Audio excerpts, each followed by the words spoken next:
fell beside you. I was just hanging out, I was floating like ghost stew. I was born to put my arms around you. She's been performing since she was 8 years old, but Serena Ryder's getting ready for something she's never done before, an outdoor concert without speakers where the audience will be listening on wireless headphones. It's the second time CBC Music has done this, billed the quietest concert ever. Last year, the Canadian band Headley played in Banff. Ryder will be on New Brunswick's majestic Bay of Fundy, home of the highest tides in the world.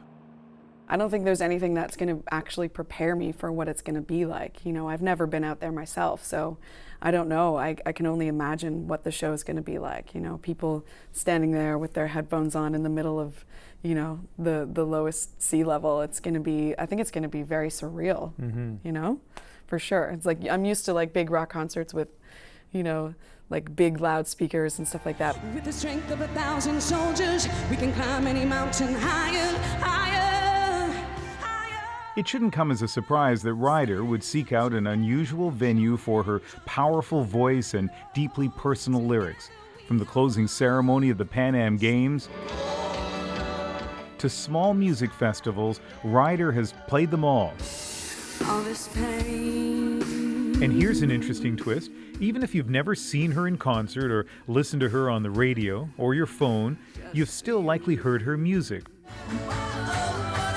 on TV shows like Grey's Anatomy, where the emotional power of her songs seem tailor-made for those soap opera sequences.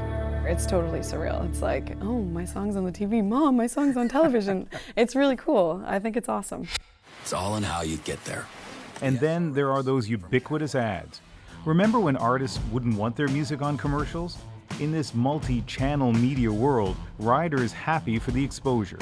Absolutely, for sure. I mean, times are so different now, you know, where like 10 or 15 years ago, people weren't putting their music on commercials and TV and things like that. But I mean, times have changed so much, you know, and it's a part of getting your music out there, for sure.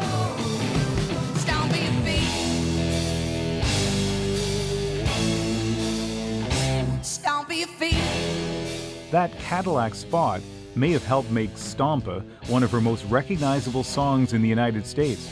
Ryder seemed to be on the verge of a breakthrough, new fans outside of Canada discovering her music. I was looking on YouTube in the last couple of days at the video Stompa. Right. And have you ever looked at the video comments on there? No, I haven't. See, that can be a dangerous thing generally, right? Except it's not. In your case, you look at those comments after comment after comment. Almost every single one is incredibly complimentary. I don't think I've seen that for anything. That's great. On YouTube. And then the other thing is, a lot of people talk about the other musicians you remind them of. Adele, Stevie Nicks, Sarah Bareilles. Okay. It's pretty good company. That's awesome. Cool. Maybe I should read my comments more. I'm always scared. I'm like, what are they going to say? If you should fall to pieces, you know I'll pick them up. There are so many reasons I'm never gonna get enough. But pop stardom can be elusive. Her next song, What I Wouldn't Do, seemed radio-friendly, but it didn't have much impact in the United States. I asked Ryder if that makes her frustrated. No, it doesn't. For me, I think that having the success in Canada has been pretty amazing for me. And it's like, I don't think, you know, I think that you are put where you should be, you know, in your life. And I feel like having massive, like gigantic success comes from, you know, being in the right place at the right time, and also having all of your ducks lined up. And there's so many things that go along with it.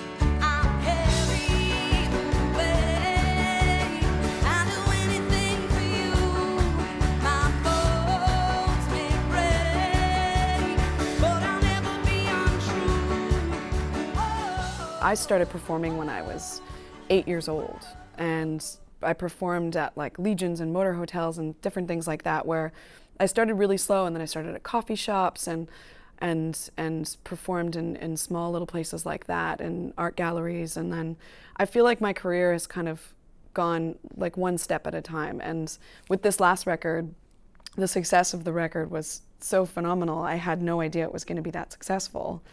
You know, and with the new record that I'm working on, it's a whole other level. And I think it's going to take us to that level in the States, which would be really cool. A whole other level in what way? Of success, you know, where the songs that I'm writing right now are a little bit more epic than the last record, which is exciting. You know, because we've been starting to play like arenas and different things like that on the beginning of this new record cycle, which is pretty cool.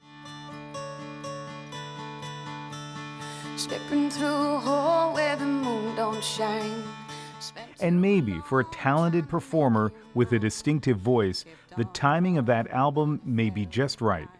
I guess it's always an interesting time in pop music, but it feels to me like this is a particularly interesting time because on the one hand you have the Iggy Azaleas and you know that sort of whole like high performance and glossy video group of people, but at the same time, I mean, look at the last few years with Adele and with Sam Smith and with Hozier. I mean, there does seem to be room. Yeah, Ed Sheeran. Yeah, you know, on top 40 radio for singer-songwriters. Yeah, exactly, which is super exciting. Yeah.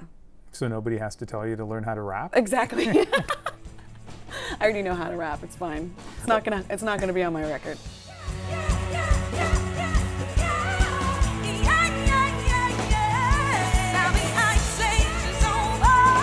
But first, there's that concert on the Bay in New Brunswick with a TV special to follow.